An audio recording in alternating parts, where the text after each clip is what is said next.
Silly, soft stuff, puffed Thomas. I didn't need that stupid old thing yesterday, and I shan't today. Snow can't stop me. He rushed into a tunnel thinking how clever he was, but there was trouble ahead. Cinders and ashes, said Thomas. I'm stuck. And he was. Back, Thomas, back, said his driver.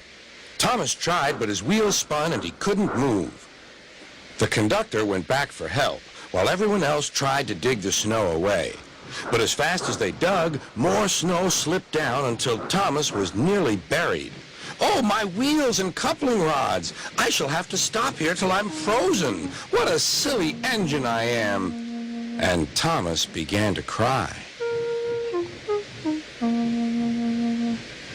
At last, a bus came to rescue the passengers. And then, who should come to Thomas's rescue but Terence? Snow never worries him.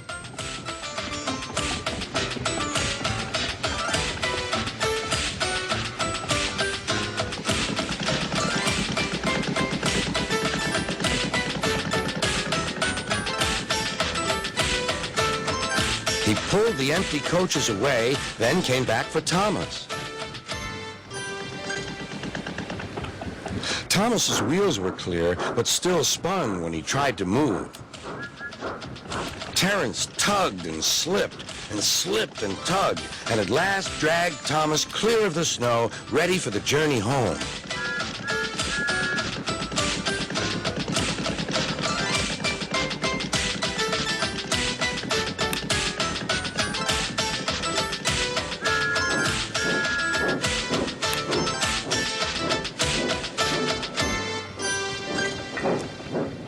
Oh, thank you, Terence. Your caterpillars are splendid, said Thomas.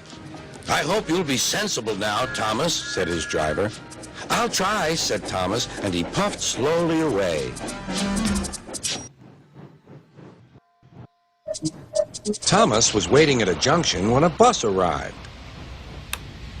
Hello, said Thomas. Who are you? I'm Bertie. Who are you? I'm Thomas. I run this branch line. So you're Thomas. Ah, I remember now. You got stuck in the snow. I took your passengers, and Terence the tractor pulled you out. I've come to help you with your passengers today. Help me, said Thomas. I can go faster than you. You can't, said Bertie. I can, huffed Thomas. I'll race you, said Bertie. Their drivers agreed to the race going ahead. The station master said, Are you ready? Go! Thomas never could go fast at first, and Bertie drew in front. Why don't you go fast? Why don't you go fast? Called Annie and Clarabelle. Wait and see, hissed Thomas. He's a long way ahead, they wailed. But Thomas didn't mind. He'd remembered the level crossing.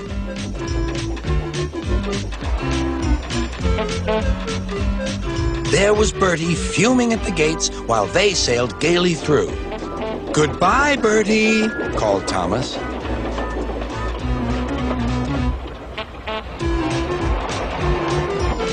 After that, the road left the railway so they couldn't see Bertie.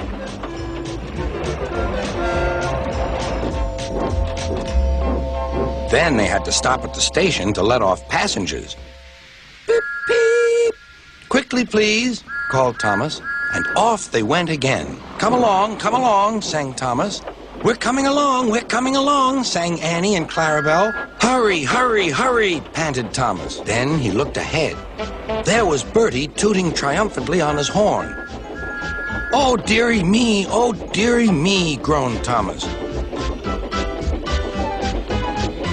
Steady, Thomas, said his driver. We'll beat Bertie yet. We'll beat Bertie yet. We'll beat Bertie yet, echoed Annie and Clarabelle. We'll do it, panted Thomas. Oh, bother, there's a station. Then he heard Bertie. Goodbye, Thomas. You must be tired. Sorry I can't stop. We buses have to work, you know. Goodbye. Oh, dear, thought Thomas. We've lost. But he felt better after a drink. The signal dropped. Hurrah, we're off! Hurrah, we're off! Puffed Thomas.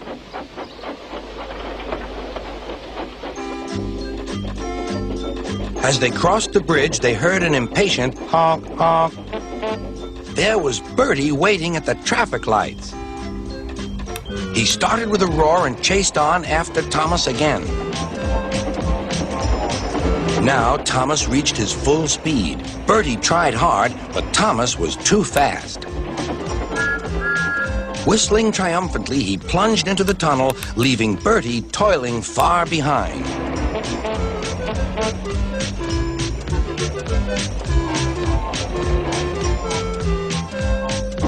"We've done it! We've done it!" panted Thomas. "We've done it, hooray! We've done it, hooray!" chanted Annie and Clarabelle as they whooshed into the last station.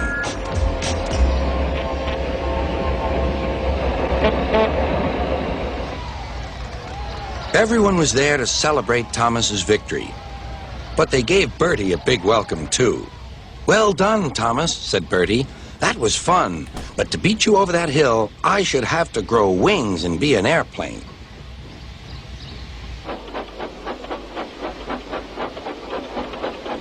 They now keep each other very busy. They often talk about their race, but Bertie's passengers don't like being bounced like peas in a frying pan.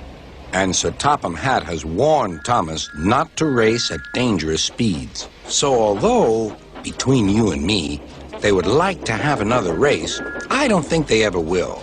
Do you?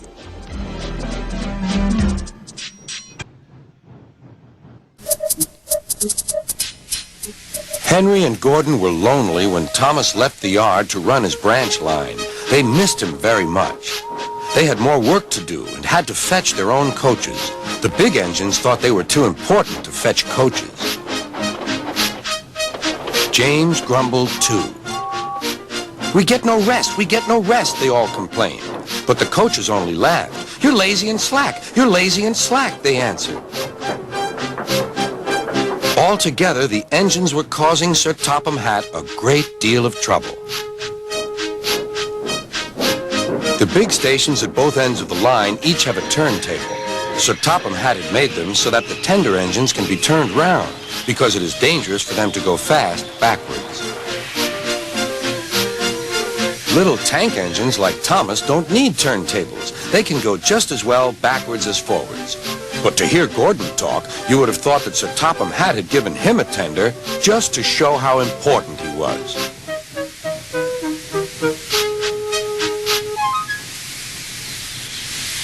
"You don't understand, little Thomas. We tender engines have a position to keep up. It doesn't matter where you go, but we are important. And for Sir Topham Hatt to make us do shunting, fetch coaches, and go on some of those dirty sidings, it's not the proper thing."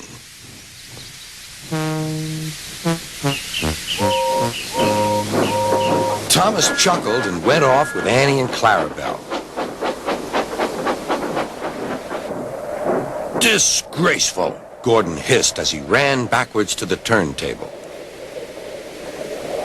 The turntable was in a windy place close to the sea, and if he was not on it just right, bad railway. "Indeed," said Sir Topham Hatt, "we cannot allow that." He found Gordon, James, and Henry looking very cross. "Come along, Henry. It's time your train was ready." "Henry's not going," said Gordon. "We won't shunt like little tank engines. That was Thomas's job. We're important tender engines. You fetch our coaches and we will pull them. Tender engines don't shunt." "We'll see about that," said Sir Topham Hatt. "No engine on my railway is too important for small jobs." And he hurried away to find Edward. The yard has never been the same since Thomas left to run his branch line, he thought sadly. Edward was shunting. "Leave those freight cars, please, Edward," said Sir Topham Hatt. "I want you to push coaches for me in the yard." "Thank you, sir. That will be a nice change." "That's a good engine. Off you go, then."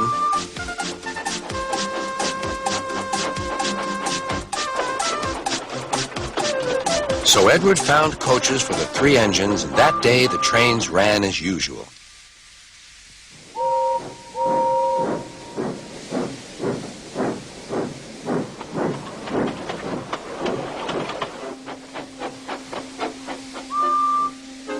Next morning, Edward looked unhappy.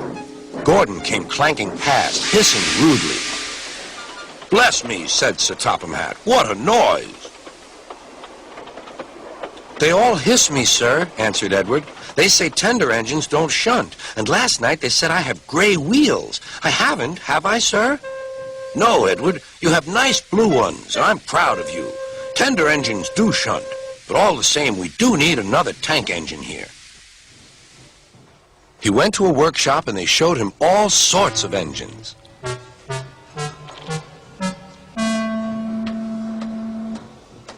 At last he saw a smart little green engine with 4 wheels.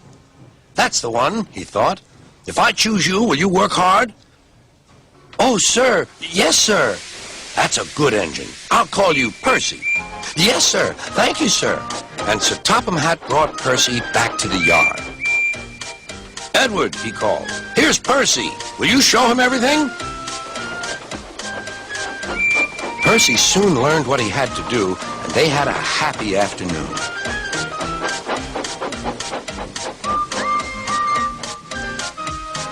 Then Henry came. Wheesh went Percy. Henry jumped and ran back to the shed. "How beautifully you wheeshed him," laughed Edward. "I can't wheesh like that." "Oh," said Percy, "that's nothing. You should hear them in the workshop. You have to wheesh loudly to make yourself heard." Next morning, Thomas arrived. "Sir Topham Hatt sent for me. I expect he wants help," he said to Edward. "Shh, shh, here he comes," replied Edward. "Well done, Thomas. You've been quick. Listen, Henry, Gordon, and James are sulking. They say they won't shunt like little tank engines. So I have shut them up, and I want you both to run the line for a while." "Little tank engines indeed," snorted Thomas. "We'll show them. And Percy will help too." "Oh, sir, yes, sir, please, sir," answered Percy. Edward and Thomas worked the main line, greeting each other as they passed by. Percy puffed along the branch line. Thomas was anxious about Annie and Clarabelle, but both driver and conductor promised to take care of them. There were fewer trains, but the passengers didn't mind. They knew the 3 other engines were having a lesson. Gordon, James, and Henry were cold, lonely, and miserable. They wished now they hadn't been so silly.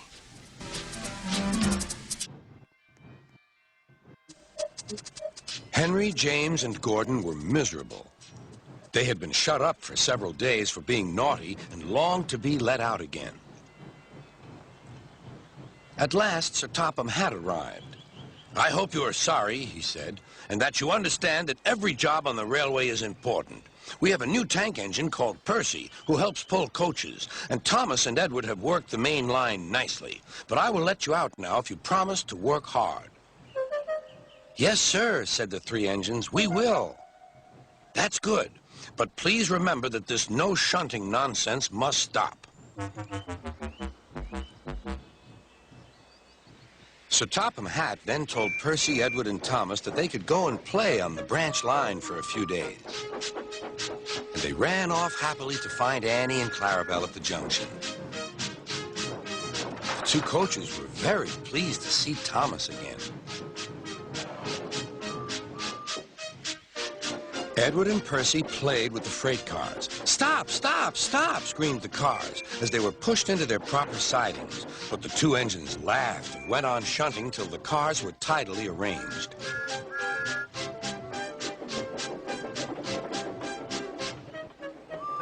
Next, Edward took some empty cars to the quarry. Percy was left alone. He didn't mind that a bit. He liked watching trains and being cheeky to the other engines. "Hurry, hurry, hurry," he would call, and they got very cross.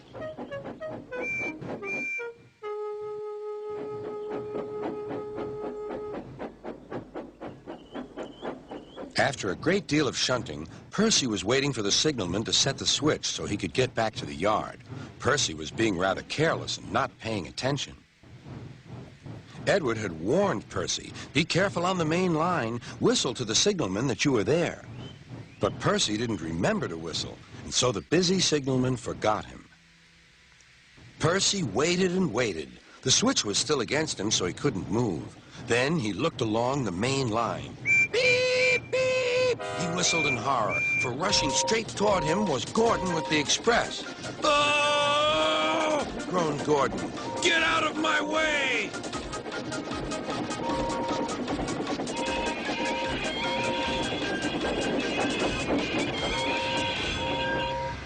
Percy opened his eyes. Gordon had stopped with Percy's buffers just a few inches from his own. Won't stay here. I'll run away, he puffed. He went straight through Edwards Station and was so frightened that he ran right up Gordon's Hill without stopping.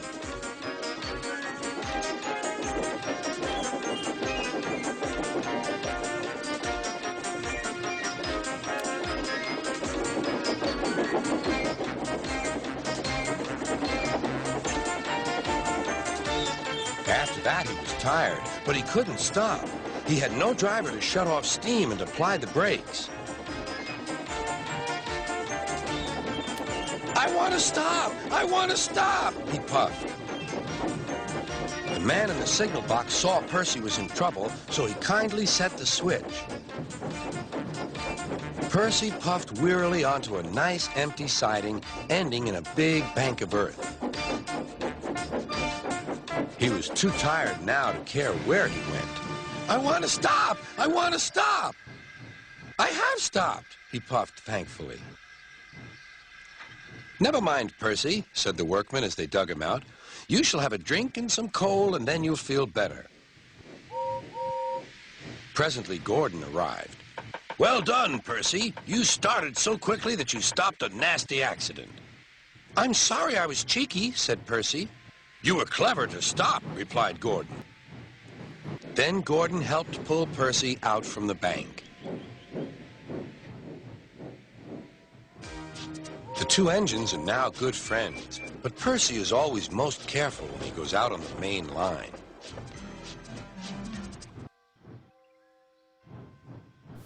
One morning, Henry was feeling very sorry for himself. Sometimes he could pull trains, but sometimes he felt he had no strength at all. I suffer dreadfully and no one cares. Rubbish, Henry, snorted James. You don't work hard enough.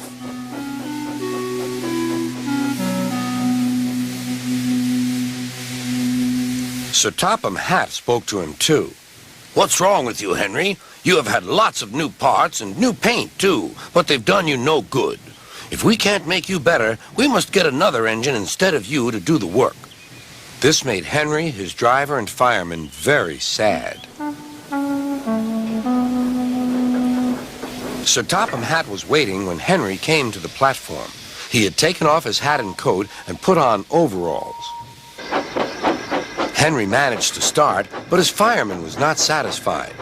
Henry is a bad steamer, he said to Sir Topham Hatt. I build up his fire, but it doesn't give enough heat.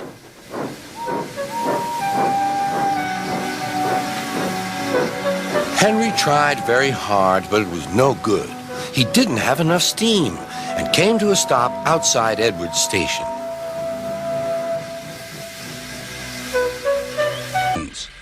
James, he asked, why are you red? I am a splendid engine, answered James, ready for anything. You never see my paint dirty. Oh, said Toby innocently. That's why you once needed bootlaces, to be ready, I suppose. James went redder than ever and snorted off. It was such an insult to be reminded of the time a bootlace had been used to mend a hole in his coaches.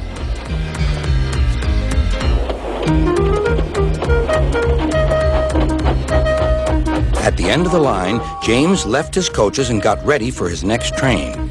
It was a slow freight, stopping at every station to pick up and set down cars.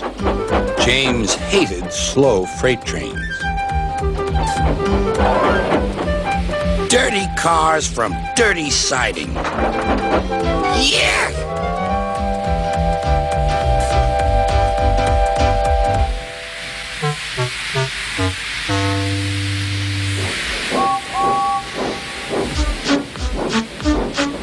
Starting with only a few, he picked up more and more cars at each station till he had a long train.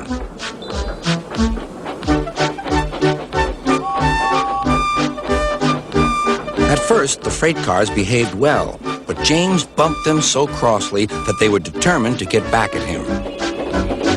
Presently, they approached the top of Gordon's Hill. Heavy freight trains halt here to set their brakes.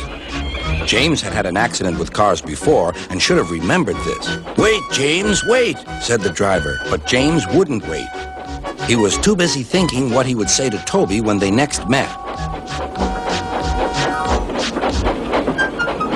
The freight car's chance had come. "Hurrah! Hurrah!" they laughed, and banging their buffers, they pushed him down the hill. "On! On!" yelled the cars. "I've got to stop! I've got to stop!" groaned James.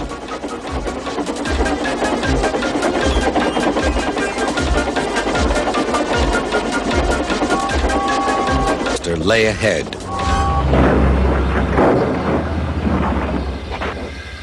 Something sticky splashed all over James.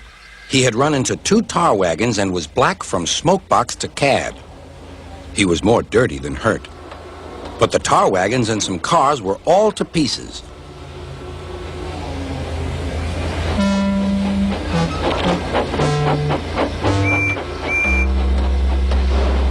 Toby and Percy were sent to help and came as quickly as they could.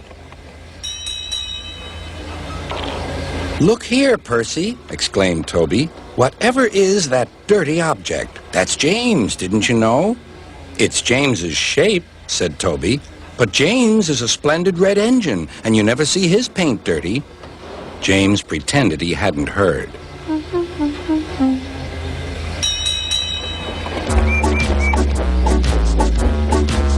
Toby and Percy cleared away the unhurt cars and helped James home.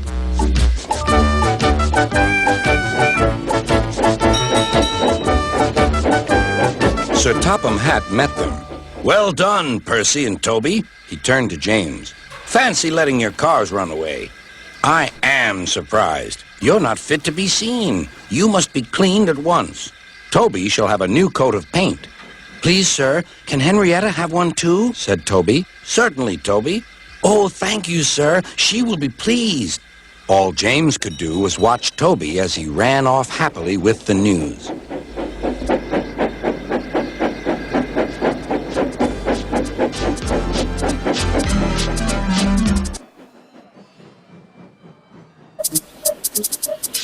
Gordon was resting in the siding. Sometimes he thought, "It's really tiring to be such a large and splendid engine. One does have to keep up appearances so."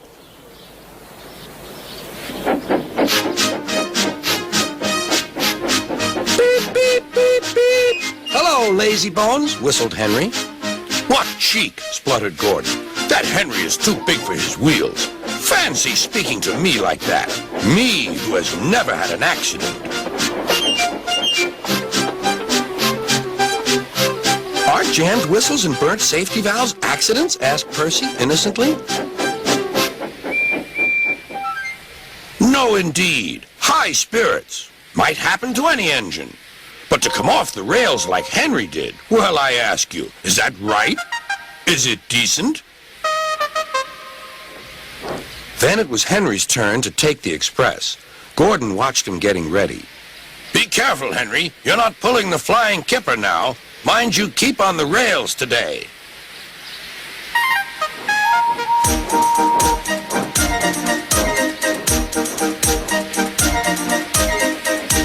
Henry went off in a huff, and Gordon yawned and went to sleep. But not for long. "Wake up, Gordon," said his driver. "A special train's coming, and we're to pull it." "Is it coaches or freight cars?" "Cars," said his driver. "Cars," said Gordon.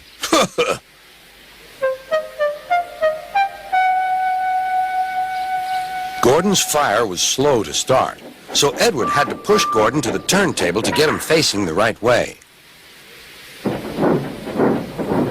"I won't go! I won't go!" grumbled Gordon. "Don't be silly! Don't be silly!" puffed Edward. At last, Gordon was on the turntable. The movement had shaken his fire. It was now burning nicely and making steam. Gordon was cross and didn't care what he did. He waited till the table was halfway round. I'll show them, he hissed. He moved slowly forward to jam the table, but he couldn't stop himself and slithered into a ditch. Whoosh! He hissed. Get me out! Get me out! Not a hope, said his driver and fireman. You're stuck, you silly great engine. Don't you understand that? They telephoned Sir Topham Hatt. So Gordon didn't want to take the special train and ran into a ditch? What's that you say? The special's waiting? Tell Edward to take it, please, and Gordon, leave him where he is. We'll get him out later. On the other side of the ditch, some little boys were chattering. Oh, doesn't he look silly? They'll never get him out. They began to sing. Silly old Gordon fell in the ditch, fell in the ditch, fell in the ditch. Silly old Gordon fell in the ditch, all on a Monday morning. Gordon lay in the ditch all day. Oh dear, he thought, I shall never get out. But that evening they lifted Gordon and made a road of sleepers under his wheels to keep him from the mud.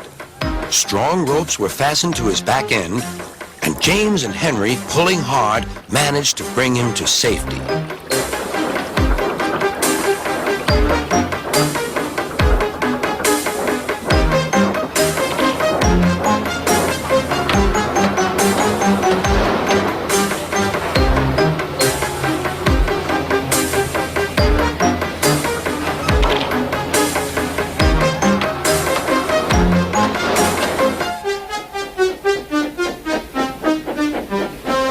Late that night, Gordon crawled home, a sadder and wiser engine.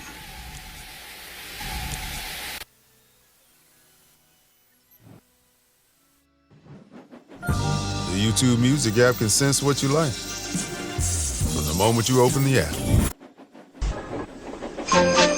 It was Christmas on the island of Sodor. All the engines were working hard. Thomas and Toby were busy carrying people and parcels up and down the branch line.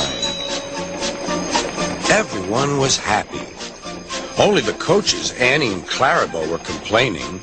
It's always the same before Christmas, they groaned. We feel so full. We feel so full. Oh, come on, said Thomas. Where's your festive spirit? Christmas Day is almost here. By the side of the track was a little cottage with a familiar figure waving to them. It's Mrs. Kindly, whistled Thomas. Beep, beep, Happy Christmas. Thomas always felt better for seeing her. Christmas just wouldn't be Christmas without Mrs. Kindly, he said to himself. When work was over, Thomas went to see the other engines. All their coats had been polished. Huh, said Gordon. Just look at us. Your driver will have to work fast to get you as smart as us. Never mind that, replied Thomas. I've something important to say. Do you realize it's been a whole year since Mrs. Kindly saved us from a nasty accident? You remember when she was ill in bed and... Yes, of course, interrupted Edward. You told us how she waved her red dressing gown out of her window to warn you about a landslide ahead. And you and Toby gave her presents? Percy joined in. And Sir Topham Hatt sent her to the seaside to get better. But, said the other engines, the rest of us never thanked her properly. Exactly, said Thomas. So now I think we should all give her a special Christmas party. Everyone was getting very excited, and the drivers felt sure that Sir Topham Hatt would agree, as indeed he did. The engines were all busy making plans when silence fell.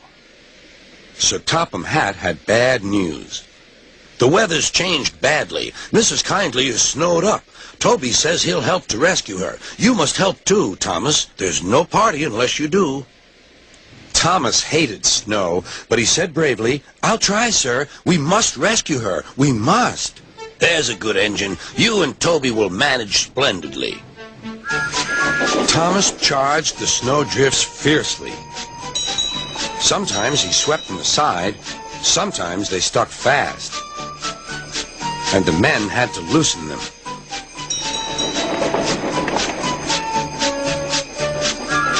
But at the cutting near the cottage, they could go no further. "Look at that!" exclaimed Thomas's fireman. "Beep, beep! Here we are!" An answering wave came from an upstairs window. Then they heard a familiar sound. "That's Terrence, the tractor," said Thomas. "He's come to help, too." Sure enough, Terrence had a snowplow and was working hard to clear a patch to the railroad line and safety. At long last, the rescue was complete. Percy took the tired workmen home. Terrence said goodbye to Mrs. Kindly and promised to take care of her cottage as he watched them all set off.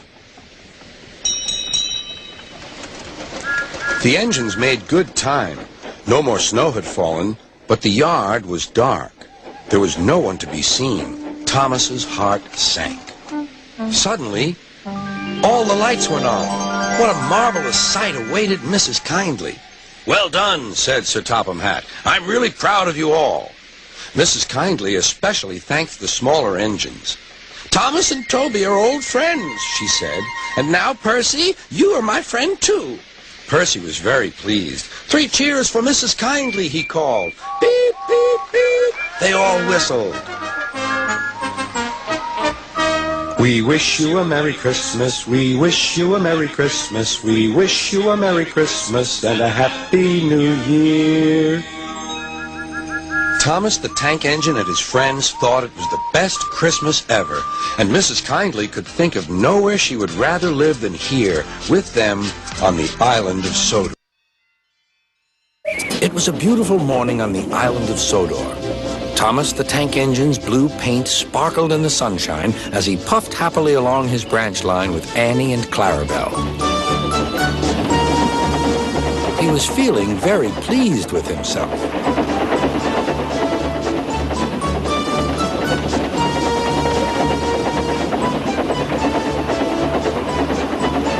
"Hello, Thomas," whistled Percy. "You look splendid." "Yes, indeed," boasted Thomas. "Blue is the only proper color for an engine." "Oh, I don't know. I like my brown paint," said Toby. "I've always been green. I wouldn't want to be any other color either," added Percy. "Well, well, anyway," huffed Thomas, "blue is the only color for a really useful engine. Everyone knows that." Percy said no more. He just grinned at Toby. Later, Thomas was resting when Percy arrived. A large hopper was loading his freight cars full of coal. Thomas was still being cheeky. "Careful," he warned. "Watch out with those silly cars." Go on," muttered the cars. "And by the way," went on Thomas, "those buffers don't look very safe to me." The last load poured down. "Help, help," cried Thomas. "Get me out." Percy was worried, but he couldn't help laughing. Thomas's smart blue paint was covered in coal dust from smokebox to bunker.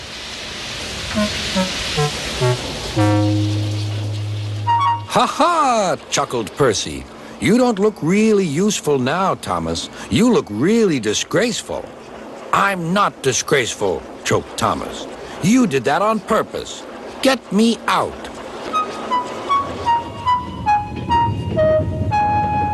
It took so long to clean Thomas that he wasn't in time for his next train. Toby had to take Annie and Clarabelle. "Poor Thomas," whispered Annie to Clarabelle. They were most upset.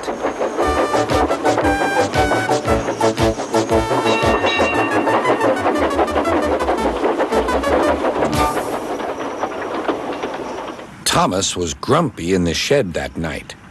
Toby thought it a great joke, but Percy was cross with Thomas for thinking he had made his paint dirty on purpose. Fancy a really useful blue engine like Thomas becoming a disgrace to Sir Topham Hatt's railway.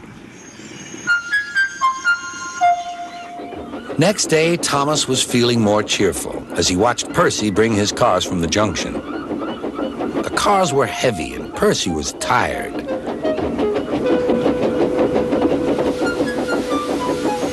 "Have a drink," said his driver. "Then you'll feel better." The water column stood at the end of the siding with the unsafe buffers. Suddenly, Percy found that he couldn't stop. The buffers didn't stop him either. "Oh!" wailed Percy. "Help!" The buffers were broken, and Percy was wheel-deep in coal. It was time for Thomas to leave. He had seen everything. "Now Percy has learned his lesson, too," he chuckled to himself.